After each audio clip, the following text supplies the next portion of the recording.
ഇന്ന് നമുക്ക് വെറുതെ ഇരിക്കുന്ന ബ്രെഡ് വെച്ചിട്ട് ഒരു അടിപൊളി കട്ട്ലറ്റ് ഉണ്ടാക്കിയാലോ?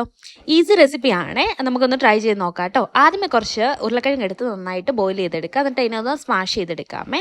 അതിനകത്തേക്ക് നമുക്ക് ആവശ്യത്തിനുള്ള വെജിറ്റബിൾസ് ആഡ് ചെയ്യാം. ഞാനിവിടെ സവാള എടുക്കുന്നുണ്ട്, ഒരു മുട്ട വേണം, 2-3 പച്ചമുളകും എടുക്കുന്നുണ്ട്. കുറച്ച് ബ്രെഡ് എടുത്തിട്ട് നന്നായിട്ട് മിക്സിയിലിട്ടിട്ട് ക്രഷ് ചെയ്തെടുക്കാമേ. എന്നിട്ട് നമുക്കൊരു പാത്രത്തിലേക്ക് മാറ്റി വെക്കാം.